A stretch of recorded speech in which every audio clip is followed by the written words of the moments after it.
Welcome to One More Hour, the podcast all about backyard ultras, timed races, and the ultra running mindset of going one more. If you're an ultra runner, a trail or ultra runner curious about the format, or just someone who loves to test your limits, you're in the right place. I'm Jackie Wilson, an ultra marathon and marathon run coach, trail runner, outdoor enthusiast, and backyard ultra expert. On this show, I'll bring you stories, strategies, and conversations with runners, race directors, experts, and more to help you go further, dig deeper, and keep going when everything in you says stop. Thank you so much for joining me for some yards. Let's get started with one more. Welcome back to the One More Hour podcast. Today we are diving into having a crew or doing your next backyard ultra self-supported. We're going to talk about the advantages and disadvantages of each, what to discuss with your crew to help you, and then how to set yourself up for success if you are doing it solo. Before we get into this episode, I do want to mention that if you are interested in the Duff Dog Backyard Ultra in October 2026, use code JackieWilson25 at checkout for 25% off through November 30th. So that's coming up this week. The course is gorgeous. The race director is organized and does a great job supporting everyone and having a variety of nutrition at the aid station. And the race has this big family feel to it. So I'll be running it again in 2026. And if you haven't listened to episode number 7 with Amy Fight, we do talk a lot about the race, so please check it out. So use code JackieWilson25 for 25% off. Jackie is J-A-C-I. All right, so let's get into running a backyard ultra with a crew or doing it self-supported, because you can do it either way and you can try out both ways. So I think one of the biggest selling points to a backyard ultra is the accessibility of the race and the ability to run your first ultra or your furthest distance without having a crew, drop bags, or the logistics of a point-to-point race. You don't have to do any of that because your base camp is right here, right? You have 4.167 miles to run every hour, and you're back at base camp every hour. So that's a huge advantage and one of the biggest selling points behind a backyard ultra. And we're going to get more into that in a few minutes. But I personally signed up for my first backyard ultra in 2024 because I had just ran my first 50K. I really wanted to see how far can I actually run.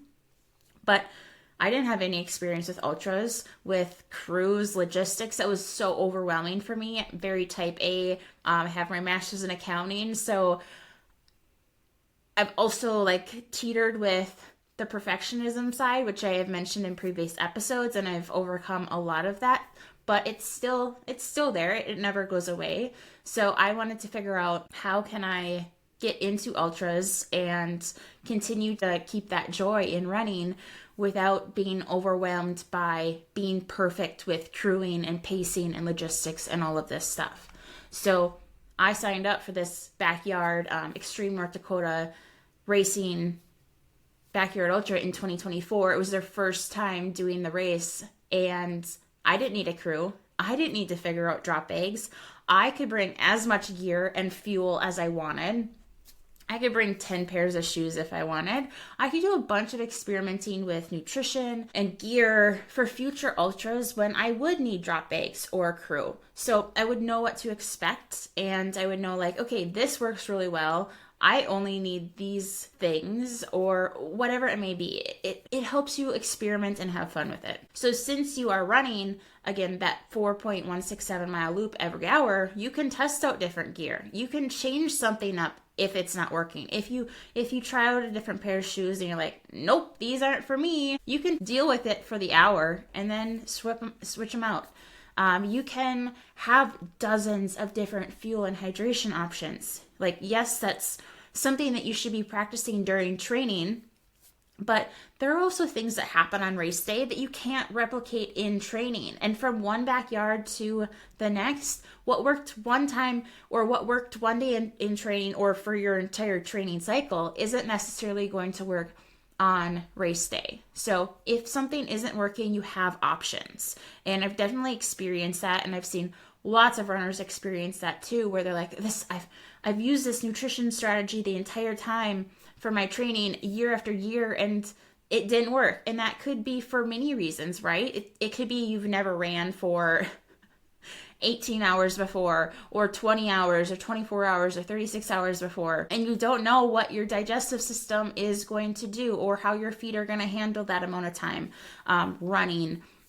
It could be because of the weather. My first backyard ultra, we hit almost 100 degrees, which, if you know anything about the Minnesota, North Dakota area, like, yes, we have hot and humid summers, but typically we don't hit 100 degrees. There was no wind, and everyone was struggling with the heat and the humidity, and it was just something that was thrown our way that we didn't know how to handle, and that's where having options comes into play. I switched up my hydration. I added ice bandanas. I had a hat on and a neck shade. I was wearing white. Like, there were so many different things that I was able to do because I had prepared by bringing all of that stuff along with me. So with the backyard ultra versus a point-to-point race, like, yes, your crew could have everything in the vehicle, but if you are self-supported on a point-to-point race, or you just have drop bags, you can't pack everything like you can with a backyard, and you can't grab different things every hour like you can with a backyard. So these are like all advantages for everyone. It doesn't matter if you are self-supported or if you have a crew. Those are advantages for everyone. Now, there are many reasons why someone would want to be self-supported, or there are many reasons to have crew, right?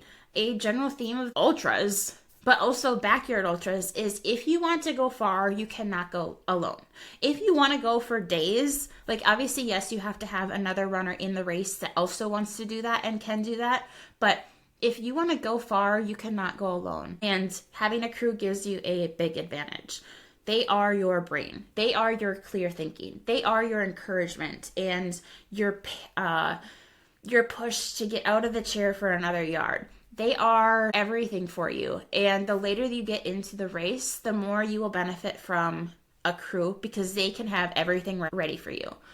There is a reason why the backyard ultras that go far, the Bigs Backyard, like individual and world championship, all of these silver ticket races that are going for days, there is a reason why everyone has crew. But I also personally understand not having a crew.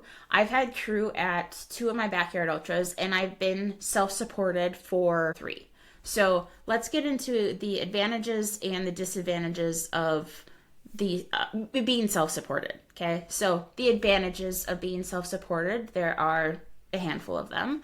You learn to be fully self-reliant. Like, it is just you.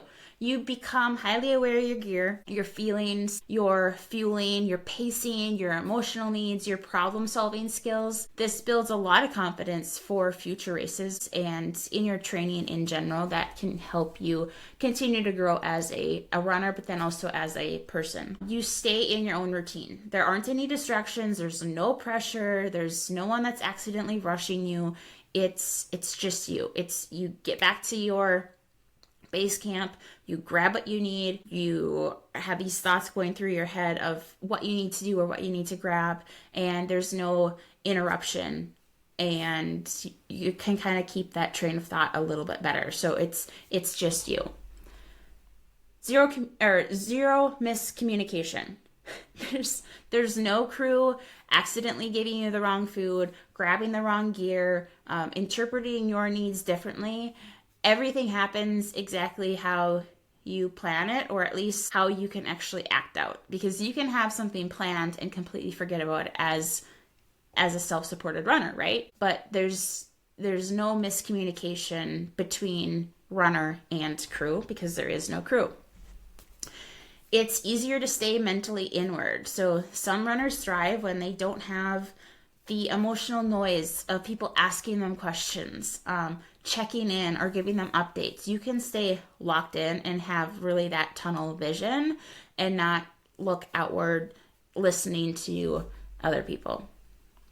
And logistically, it is simple, right? You don't need to coordinate people. You don't need to pick up crew or have crew fly in. You don't have to organize this big setup. So minimalist setups can be very efficient, and we'll talk about the setup itself in a later episode. It also can build mental toughness. So backyard ultras expose your mind more than your legs, and really doing it alone forces you to face every loop, every low, and every decision internally, yourself.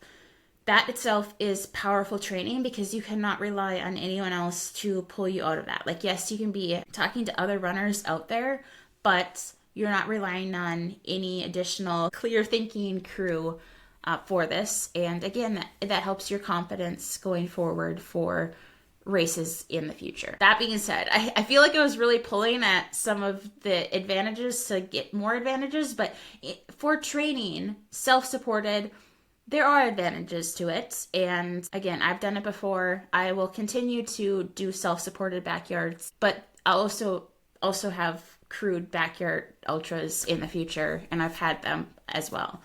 One last advantage I would say is if you are wanting to use a backyard ultra as training for a future backyard ultra timed event, and you are limited in your crew or how much you want to ask of your crew, being self-supported and sorting through and really smoothing things out and experimenting when you're by yourself has that advantage, so that when you are ready for the real deal and you're going to have a crew, you've kind of smoothed some things out, and you just have a better feel for what you need, how your mind works when you get later into the race, and you can prepare your crew for that so that they can help you when you are getting crewed. Now, again, if you want to go far, you need a crew. So there are a lot of disadvantages of being self-supported. Every minute counts in a backyard. Without a crew prepping things while you're out running, your turnaround time shrinks, or you might need more time because you have a lot more things to do, right? So your pacing may change for the backyard, or it may just look different than someone who is crewed. They may take more time out on the course because they have someone that has everything ready for them. So you need to think about, I need to grab food, I need to change clothes, I need to refill bottles, I need to manage my gear, I need to problem solve small issues, I need to grab my waist light or my headlamp when it gets dark, I need to grab more clothes when it's getting dark. I need to remember to change out of my sweaty clothes at the night when the temp drops. Like, there are so many things that you need to be doing yourself because you are by yourself. The amount of things that you have to do in a short amount of time leads to prioritizing things and maybe not getting everything done each yard because you do have limited time. So that's a huge disadvantage right there, is you have to do everything yourself. You lose efficiency. Crewed runners often sit while someone refills their bottles. They eat while someone is laying out their next essentials or filling up their vest or their bottle or their waist pack, because, again, there's someone there helping them. Someone may change their socks, change their shoes, wash their feet, grab extra layers for them, check their lamps, plug in their waist lamp or their headlight to charge for the next coming hours. Again, self-supported runners have to do all of this themselves, which costs energy and time and efficiency. It is harder to make decisions when tired. When you are at hour 15, maybe you're entering the night, maybe you've been running through the night for a long time, you're at hour 20, hour 30, you're in your second day, you're in your third day, your decision-making ability fades, and you don't have those other people or that other person to be your clear thinking brain. Crew can think for you when you're not thinking clearly. They can say, eat this, put this layer on, here are your gloves, remember your headlamp, it's gonna get dark. You have to remember that all as a self-supported runner, and usually you start forgetting stuff. You start not grabbing fuel or your light. Last backyard ultra that I did, someone forgot their headlamp when they went out for their next yard, so they had to rely on another runner and run with them, which is okay, and that's what we're out there. We're out there to help each other, but you start to forget these things, and Once you start forgetting more fuel or more hydration or forgetting to change your socks, then that stuff compounds and that snowball effect takes place, and then you start to go downward unless you can recover quickly. But the longer you're out there, the harder it is to recover, which leads to you may panic sooner. If you are by yourself, you may start to panic sooner. When you hit that first loop where you're coming in slower than you traditionally have been, so let's say you've been coming in within 10 to 12 minutes remaining, and you start, like this next yard, you came in with 6 minutes left instead of that 10 to 12, that's scarier when you feel alone. That causes more panic, and the crew can stabilize your mindset and get you turned around and be like, hey, you still have 6 minutes left. You still have plenty of time. You can do all of these things in 6 minutes and still start the next one. You have plenty of time. And listen to our latest episode number 7, about pacing, because I talk about that. And that's one of the biggest mistakes that new runners to backyard ultras make, is panicking and quitting when they run that first shorter or longer loop, because they're not used to it, and it's the end of the world. and I've been there too. But if you are by yourself, you may panic sooner. Just even being not in the presence of anyone else, you may start to panic sooner. Problems go unnoticed. Crew can notice, like, hey, you're looking a little tired. Maybe you need a little more caffeine. You're not sweating and it's super hot out. You need to be drinking more electrolytes. Maybe you're limping. Maybe you look stiff. Maybe your hands are swollen. Maybe you're shivering, or your thoughts and what you're speaking out loud is negative, and you personally don't notice that, but your crew members do. So you don't, if as a self-supported runner, you don't have anyone to notice these early warning signs of, okay, we need to actually change something, and that can end your race sooner as a self-supported runner. As a self-supported runner, you also don't have that morale boost or that emotional reset of another human. The backyard format is very repetitive, and human connection can be really important. So if you're self-supported, talk to other runners, talk to other crew members that are out there, because it can be very, very important. And you can miss that energetic lift if you are by yourself.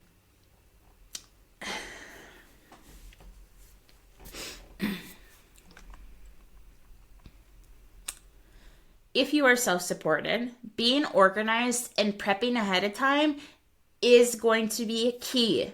Like, that's an absolute must.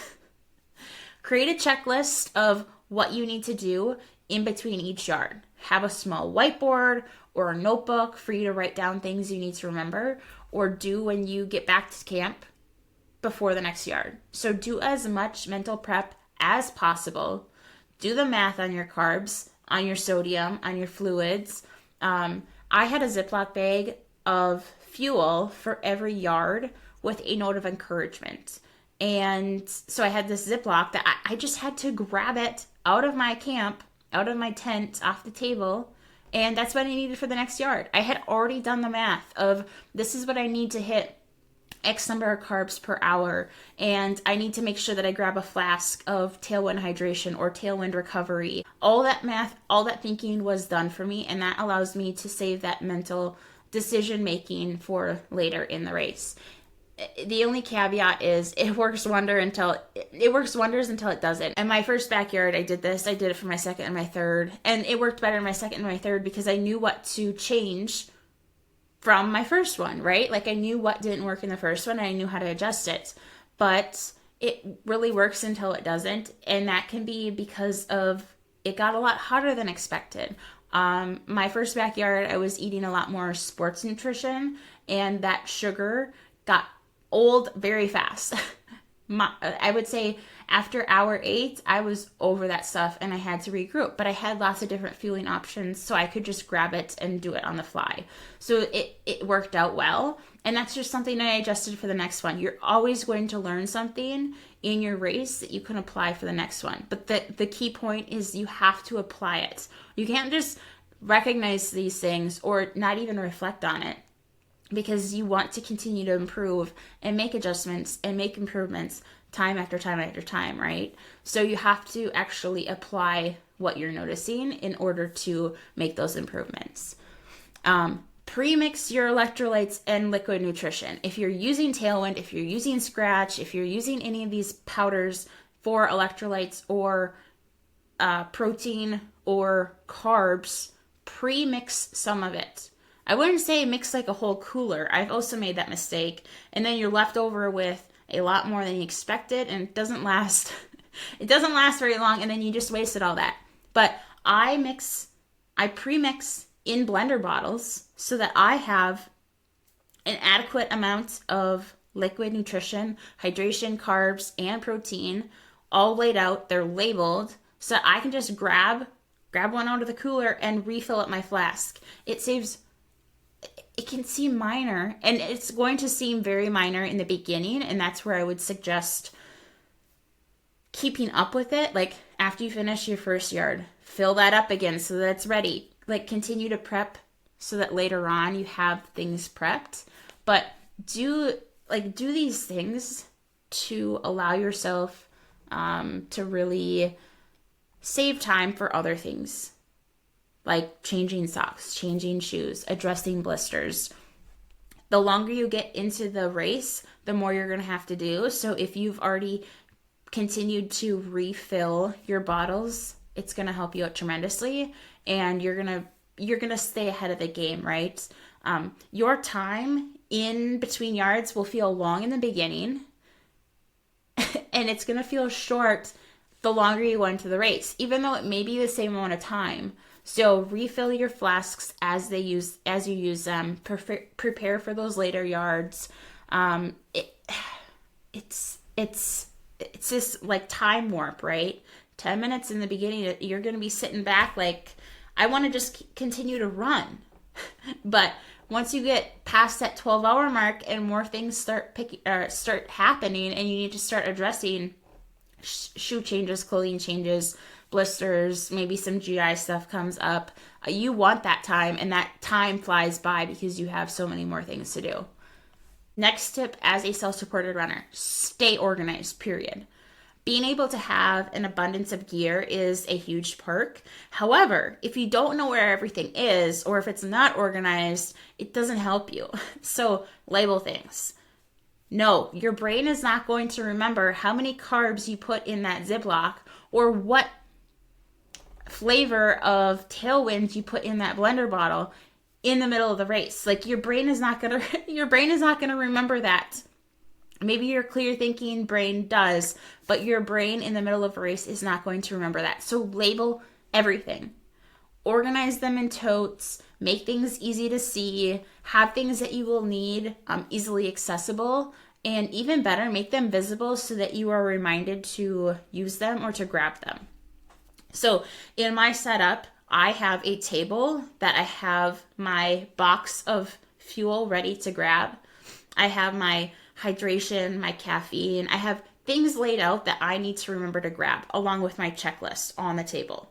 I also have like chafing cream, salty britches, happy toes, squirrel's nut butter. I have all of these, like chapstick. Chapstick is another one. Sunscreen, a wet washcloth. I have things that when I see them, I will remember, oh yeah, I need a chapstick, or oh yeah, I need to put more chafing cream on. Or, oh yeah, I was going to wipe all the sweat and the salt off of me and then put more sunscreen or salty britches on or whatever it is. But I have things visible that I'm going to use frequently so that I am reminded to use them or grab them. Even though they are still on my checklist, I want to see them because I can go through that checklist, and because I've been going through the checklist so many times, I may pass over something because it was like, oh yeah, I put chafing gel on, even though it was actually 2 yards ago or whatever. So the more that you can do to set yourself up for success, be prepared, be organized, have things visible, the better off you're going to be. Many races will have an area next to the start and finish timing area for self-supported runners. So take advantage of that if your race offers it. This will save you precious time. I know that it doesn't seem like a huge deal outside of the race and for like some of the beginning yards, but if you are expecting to go far, or like if your goal, which it should be everyone's goal, is to not leave any time on the clock, meaning if you come back in and you finish with 2 minutes left, like you can still do another yard. And yes, like you may not beat the clock, meaning you may not finish within 60 minutes, but you let the time run out to finish that last yard. This self-supported area for runners is very valuable, and it saves you that time to walk back to camp and back. Just know that you are limited on space. Like you can't set up an entire tent. You can't have a huge setup. You're just gonna basically have your chair with maybe a cooler right next to you, but it's to provide a closer area for self-supported runners to be there right next to the start and finish line.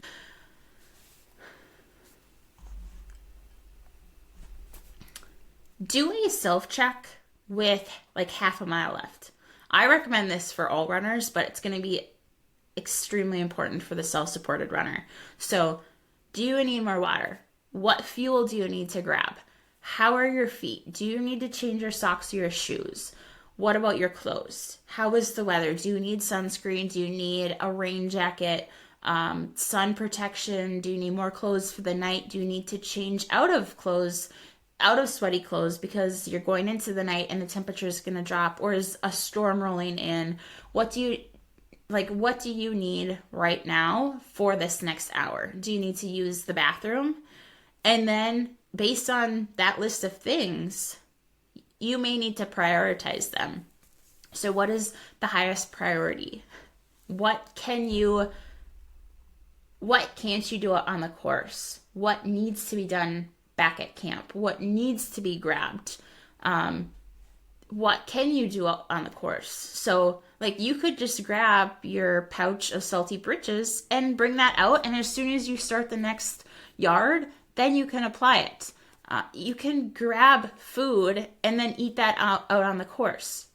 Even if it is like a burger or something from the aid station that's provided, or something that you've prepared to have, like I've had broth and mashed potatoes and everything, you can eat that on the course. But there are some things that you can't necessarily bring with you or do, because again, you have to carry everything with you until you finish your next hour, right? So again, this self-check is something that every runner should be doing, but it's going to be very important as a self-supported runner, because you have to know, and you should know, what do I need to do when I get back to camp to make the most out of the little amount of time that I have. This should also give you a feel for what questions you should put on your checklist. So just kind of run through that, and in your training, think about those things as well. You should also prepare for the mental side. So this is, again, important as every runner, but extremely important as a self-supported runner, because you have to get your mind back in it. You don't have anyone else to think clearly for you. You don't have anyone else to be your brain. Yes, you can talk to other runners out on the course, but it's just you. So you have to remind yourself of your goals, and you have to get your mindset more positive, and you have to help yourself focus on being more present and so forth. And so these are things that you should be practicing in training every single day. Like, it doesn't have to be this huge amount of time, and it doesn't have to be for your entire run, but practice, like noticing negative thoughts as they come up and trying to flip to the positive. Maybe you should have a gratitude practice. Like, focus on some of the mental things that come up in training so that you can prepare for being out there on race day by yourself, because you are relying on yourself to get yourself out of that low spot, that dark spot. And you should also plan for what to do when you want to quit scenarios. It's something that I talk to all my athletes about. We're going to prepare for the worst. We're going to plan for what happens when you want to quit. What is plan A, B, C, D, E, F, G? Like, you can't just resort to plan B, because plan B is not always going to work. You're not always going to be in that headspace where plan B is like, oh yeah, I will do that to get out of this dark spot. You have to think of all the scenarios and then practice them and plan for them for race day. One thing that you can do is set up external cues to remind yourself. So I have affirmation cards that I have on my table. I have a Post-it note in every Ziploc bag for every hour that has something for me to think about, something to remind me of, like, oh yeah, sunrise is coming in 2 hours, or you're almost to the 50-mile mark. Even though I actually don't look at my watch to see where I'm at in mileage, because I feel like in the backyard, the first 12 hours, it's like, gosh, I'm just trying to get to 50K. I'm just trying to get to 50 miles. It's a long time for a shorter amount of distance. And then the further you get into the race, then the more that distance really adds up. But I don't look at distance until I need those milestones to be like, okay, one more yard and we're at 75 miles. One more yard and I'm at my PR distance. One more yard and we are almost to sunrise, or whatever it may be. So I have those reminders in each Ziploc. I have a sheet of paper on my table with my goals. I have inspirational quotes. I have people that I want to think about. I have a photo album on my phone with, again, quotes and memories and things that I want to think about and reminders. You could also set alarms or reminders on your phone to go off every hour or every half hour or whatever. But you have to, these external cues are so valuable. If you start to run short on time, move your chair to the start-finish timing area and bring some things with you. Like, bring a box of fuel, bring some water, bring some things that you, like, if it's going to be getting dark, bring your headlamp, bring extra batteries, whatever it is. But set yourself up for success. If you have 2 minutes left, 2 minutes is completely doable. 2 minutes is completely doable. My last backyard that I did, I turned around when I had 10 seconds left, and I had slowed down a little bit because of the dehydration, and I was getting stiff because of the dehydration, but there was no question.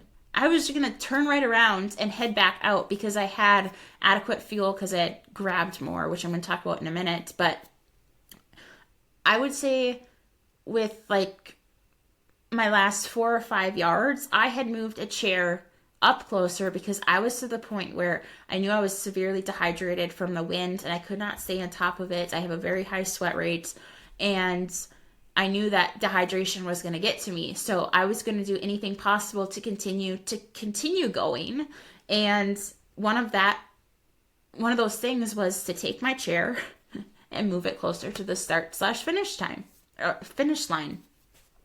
And I don't want anyone to DNF because your tent was too far away and it was going to take you more than 2 minutes to get to your tent and back because you had to grab more fuel or whatever.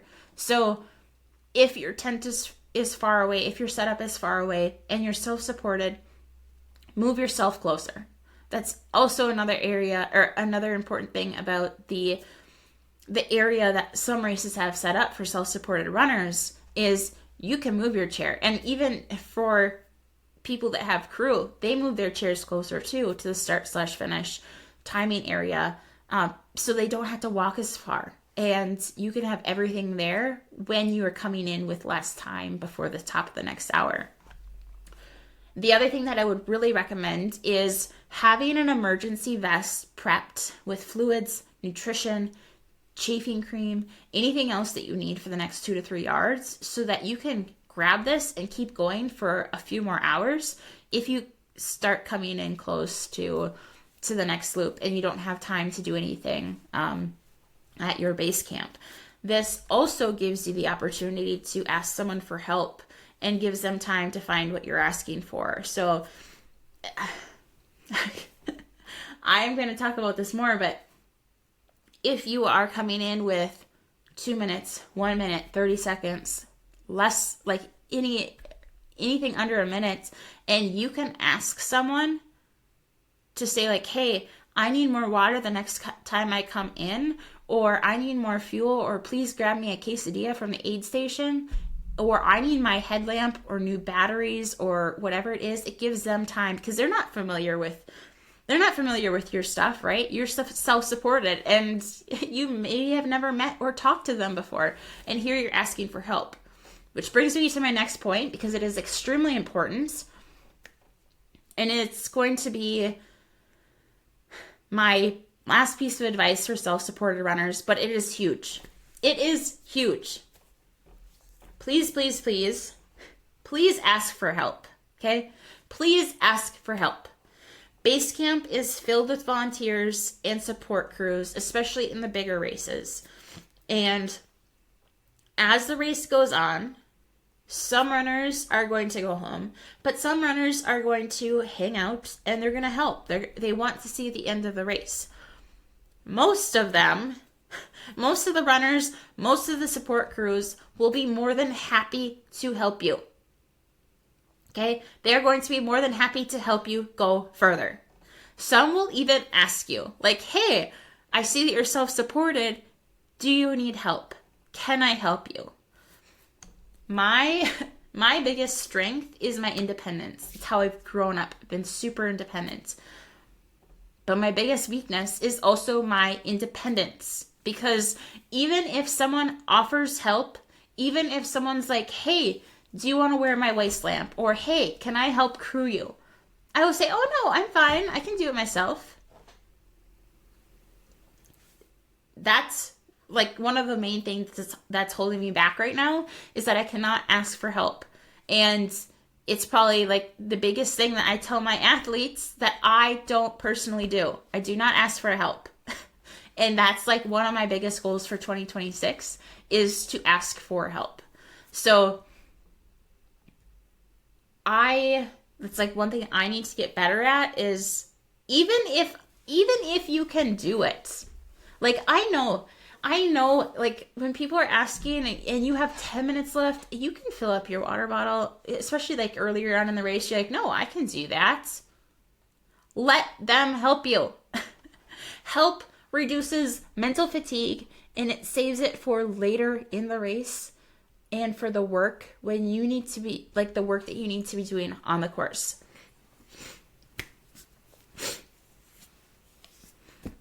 Take the help. There is no take the help. There is no trophy for the self-supported runner. I'm talking to myself right now. There is no trophy for being self-supported. Ask for the help. Like you can start self-supported, but if you are being offered help, if someone is standing out there and you're like, hey, I really need some water. Can you please grab me a bottle of water? Can you please grab me some food? Please ask for help. Period. Okay, so let's get into talking about the advantages and disadvantages of having a crew. There are plenty of them, right? There are so many advantages of having a crew. Number one, your crew can have your food, your electrolytes, your gear, and all the problem solving needed lined up the second you finish your latest yard, right? That saves you time, it reduces stress, it reduces mental fatigue, and it keeps you focused on what you need to do, which is run and keep going, not on the logistics, okay? They can fill up your flasks, they can do all of this stuff for you. It's huge. It is huge, especially the further you get into the race. Number two, you are outsourcing decision making. When your brain gets foggy at hour 12, 15, going into the night, hour 24, hour 30, hour 40, a crew is thinking for you. Like literally, they are your brain. They can remind you to eat. They can suggest clothing changes. They can identify these issues that are popping up earlier on or even later, but they can identify these issues earlier. And they can help you with what I call dumb quitting. They can help you go further and get out of that mental state or those low spots of, I'm tired, my bed sounds pretty good. They can help you so, so much and just keep you going. They are your emotional support and your accountability. So a familiar face at the corral can be a powerful reason to get you back out, right? I know a lot of runners who look forward to seeing their family and their friends at every loop and knowing that they're going to be back out there, or they're going to be back at camp when they go back out. So I'm going to go back out for one more hour and then I get to see my family or my friends, my crew. Crews often help athletes push through those mental lows and boredom and just reasoning. Like, they are logical, they are clear thinking. They should be supporting themselves, fuel, hydration, sleep as well. So hopefully they're clearer thinking than you later on in the race, but they help you through those low spots. Early issue detection, we've talked about this before, but they notice things that you don't. They notice changes in gait. They're gonna be like, why are you limping? Why are you running like that? What do you mean? Why am I running like what? And they can explain it and tell you. Signs of dehydration. You may be like, oh my gosh, I'm just so hot. I can't feel like, I feel like I can't cool down. Whatever it is, they can be like, oh yeah, you are dehydrated. You need to increase your electrolytes. We need to increase fueling. We need to give you an ice bandana, whatever it is. We need to sponge you off. They can detect these things earlier on before they become this catastrophic thing, which you may not recognize as a self-supported runner. They are a huge morale boost. Crew brings energy, they bring conversation, they bring laughter and connection.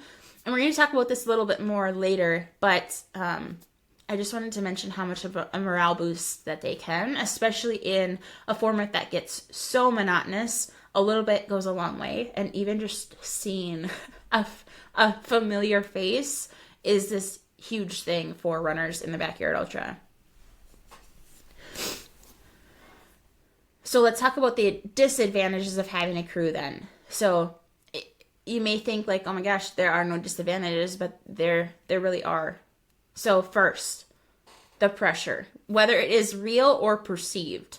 Sometimes having a crew makes athletes feel like they're letting someone down if they stop early.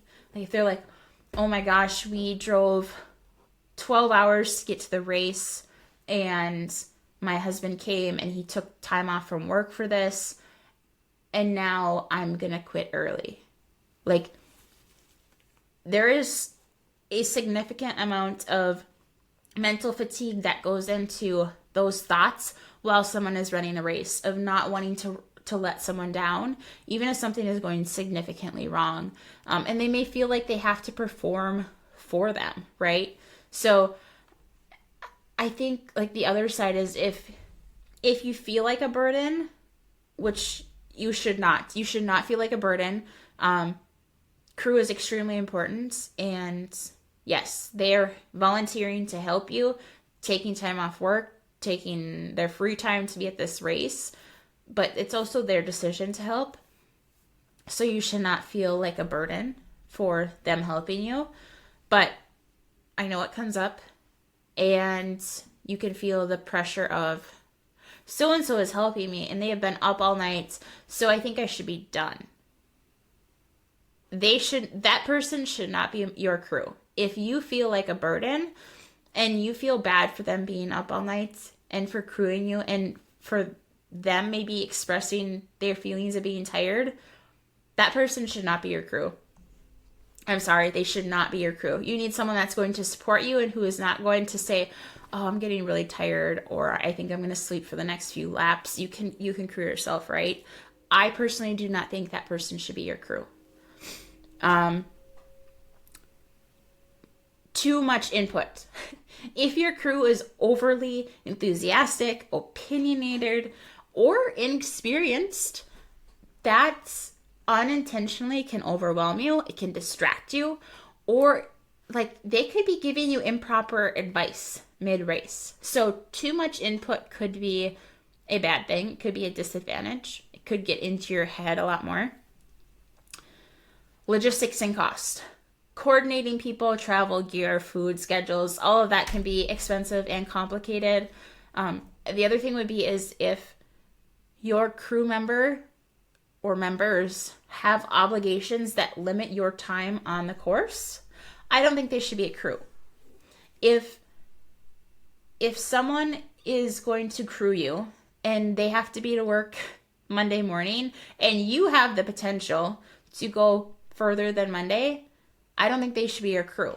Unless you have more crew members and they can crew just for a certain amount of time and they can drive or fly home themselves.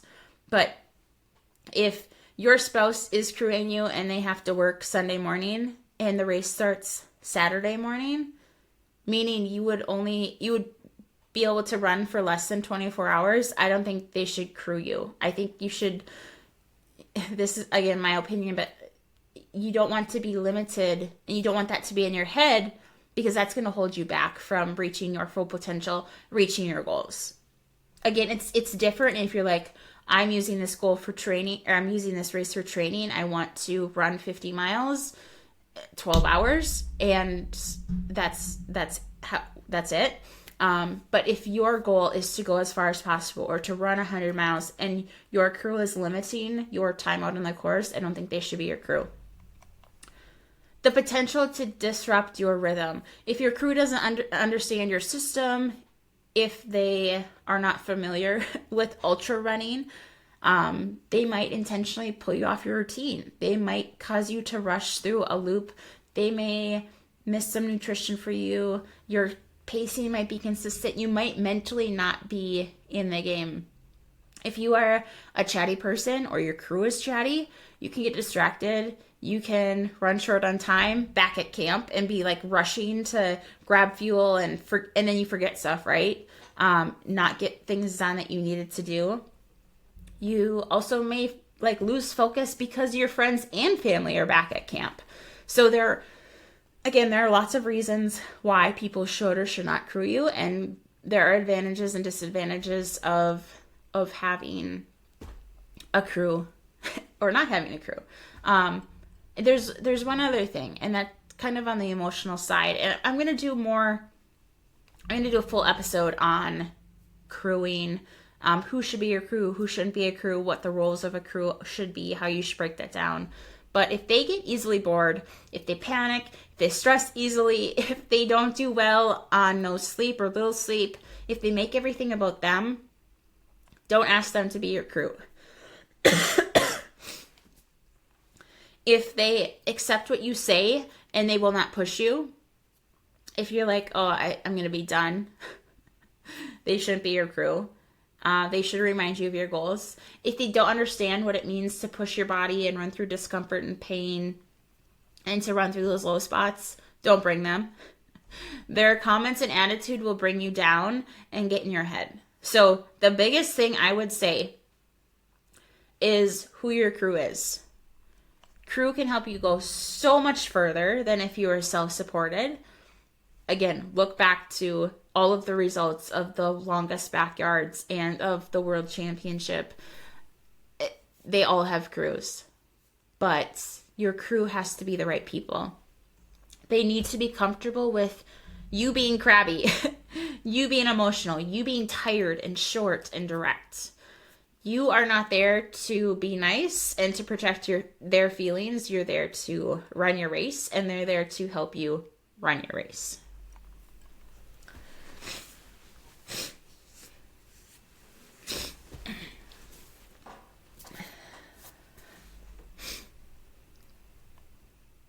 So, if you have a crew, please make the most of it. Talk to your crew ahead of time. Make sure they understand the format of the race and the rules. Like, they cannot give you aid out on the course. I think that's one of the biggest things that they need to understand.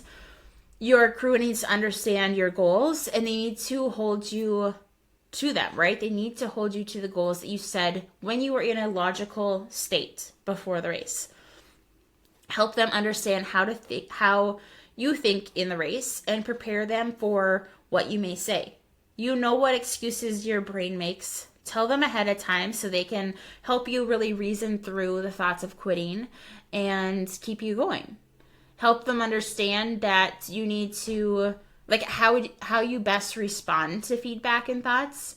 Do you respond best to humor or tough love or a caring approach? Maybe logic is what you need. If you have tiered goals, like if you have tier goals, like my A goal is to win, to outlast everyone. My B goal is to not leave any time on the clock. My C goal is to hit 100 miles. My D goal is to hit a mileage PR. My E goal is to hit 75. Like, tell them what your goals are so that they can help you they can keep you present and looking forward to the next milestone. Like, hey, you're almost at 50 miles. Hey, you're almost at a mileage PR. You have 2 more yards and you hit 100 miles. Tell them so that they can help you. I think it's also important that you prepare your crew for that dreaded loop, right? So most backyard ultras have the first loop after sunset when you're trying to adjust from day vision to night vision and running in the dark and figuring out pacing, because pacing is different in the dark. Most races have that 3 to 5 a.m. slump where it's still dark and you're just trying to get out of the darkness. Most races have that loop where the runner wants to quit. They say, I'm done, I'm tired, I want to be done. Train your crew what to expect when you say, I want to quit, okay?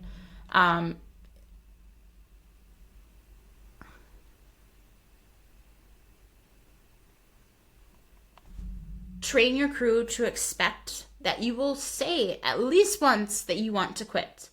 And their job is to remind you of your goals and delay that quitting, not to let you just quit right out, right? I think that's also important, is you need to have a crew who will push back against you versus when I say, I'm tired, I'm having GI problems, I'm going to be done. Logic brain Jackie does not want my husband, my crew, to say, okay, you did great, maybe next time will be better. I want him to try to get my brain off of my problems, to say like, hey, let's take a break from fueling and just sip water. Let's have some more whole foods instead of that. Maybe let's change clothes. Like, I want him to do everything possible to prevent or to delay that quitting. But it's my job to prepare him for that. And sometimes if someone is not willing to push back against that, they might not be a good crew member for you. It's one thing about family and friends, people who know you really well. It is tricky for some to push back when I'm saying, no, I want to be done. Whereas it might be easier for running friends to say, no, get your ass back out there. You're going to do another one and you're going to feel better when you come back. And you're going to not regret quitting like you want to. Your crew also needs to know how to help you. Like, tell them exactly what you need. Don't expect them to read your mind. They don't know what you know in your head. And if they are new to crewing, like, they need to understand your gear. Teach them how to fill up your flasks. Like, I've volunteered at ultra aid stations, and I absolutely love helping the crew members, but I'm also like, oh, these runners should have helped their crew understand how to fill up their flask, how to fill up their bladder and close it. It seems very simple, but if you've never done it before, and the crew members also do not want to screw anything up. So they're panicky, they're nervous, they're excited to see their runner, they don't want to miss their runner, and they're trying to put tailwind and water in their flask, but they filled their flask up with water, and now they're trying to pour this powder in. So teach them, you can't fill it all the way up and then add the powder. Teach them how to charge your headlamps. It seems straightforward and easy, but if they've never done it, every charging system is a little bit different. So just help them out. Help them help you. This also means staying organized. Make sure your crew knows where to find everything. Like, you have a lot of gear, which is great. You have options, but you need to know where things are. So if you don't know where things are, it doesn't help you. Label everything and go through it all with your crew before the race starts.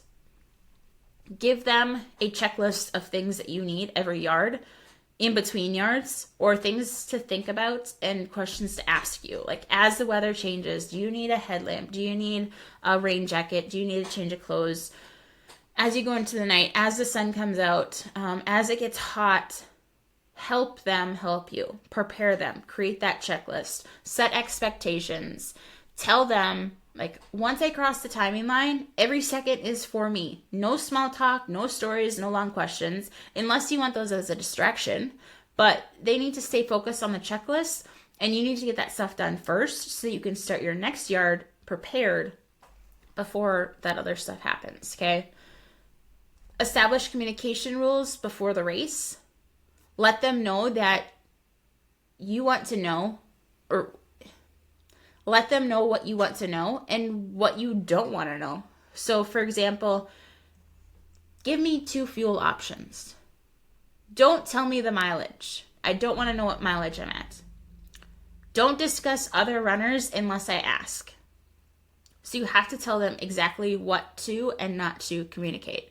But even good crews can unintentionally derail runners by talking too much, asking too many questions, offering too many opinions, giving negative information. So as a crew, one of the best things that crew can do is ask yes or no questions, but don't ask too many. And then don't give too many options of, do you want one of these 10 food items? Like, say, do you want mac and cheese or do you want mashed potatoes? Do you want pancakes or do you want a muffin? Blanking right now. I'm thinking of, like, we had donuts at our last backyard. So communicate that with your crew and give them ideas of what to ask, okay? Next thing, let your crew do it. That's what they're here for. Let your crew do the work. Yes, in the beginning of the race, you may have time to fill up your flask. You may have time to grab your fuel. They are there to help you. Let your crew do it.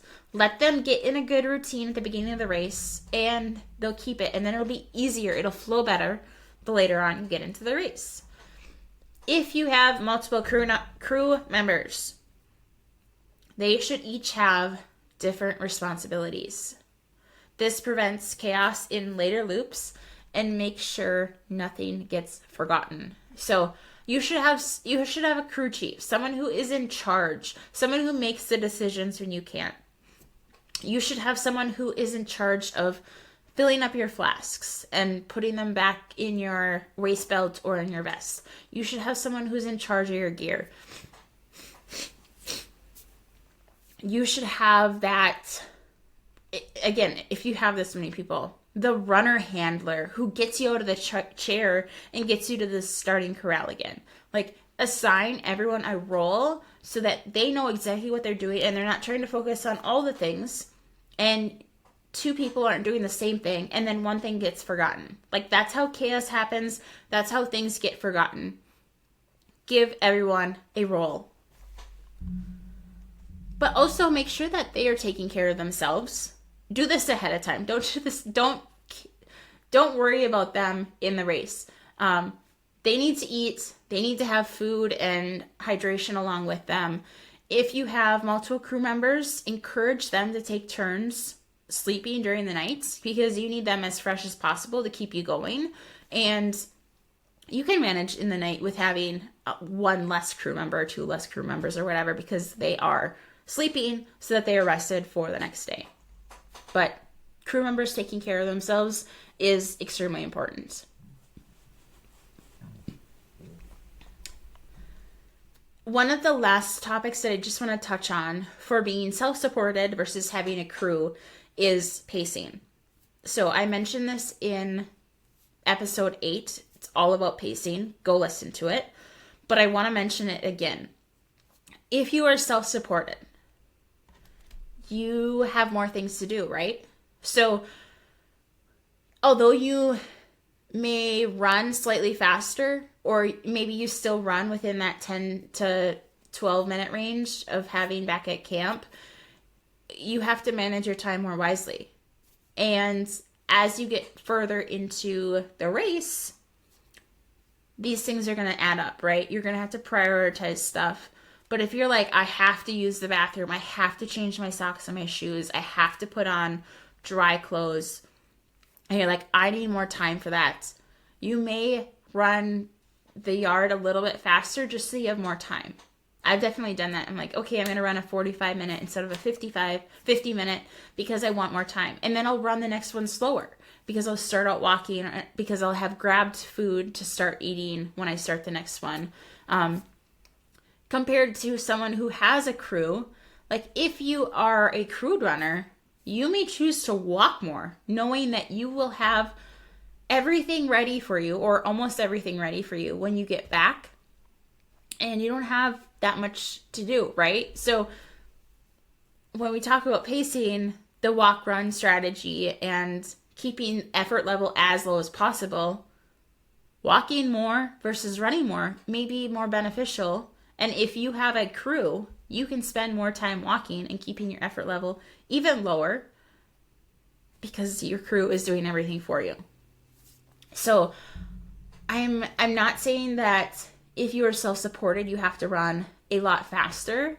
I'm just saying that you have to recognize that you have more tasks to do and that you have to prioritize things, or you may run one loop a little bit faster and then run the next one, slow back down and run the same 10-ish minute.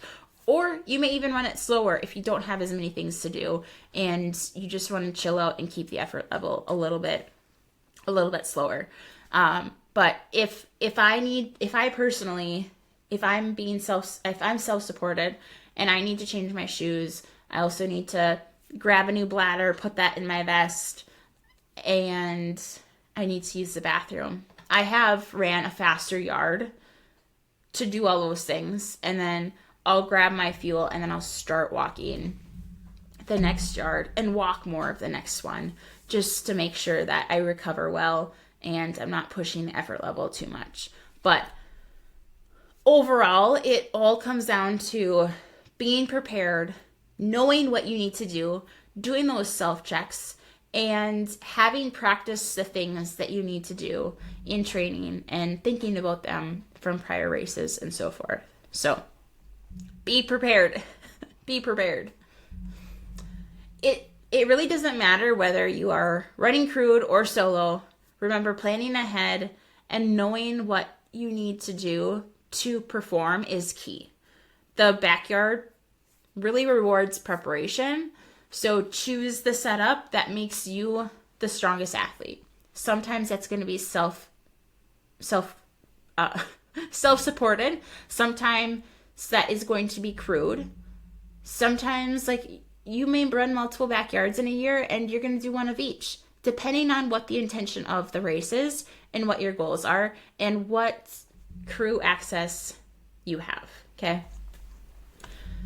So that's pretty much all that I have right now about crewing versus self-supported. I will do separate episodes diving more into each and then having guest speakers on talking about their experiences with either or both. But if you are listening to this and you're thinking about running your first backyard, or you want help really getting to that next level in the backyard, doing something that you've never done before, this is what I help my runners do. This is what I coach my athletes to do. You can apply for coaching in the show notes, or you can send me a DM on Instagram, and let's get you ready for your next loop. Thanks for tuning in to One More Hour. If you enjoyed this episode, hit follow so you don't miss the next yard, and share it with a runner who loves pushing their limits. I'd love to hear your own stories of going one more. Connect with me on Instagram at the One More Hour Podcast. And if you could leave a quick review, it'll help more runners find the show and keep going when they want to stop. Until next time, just go one more hour.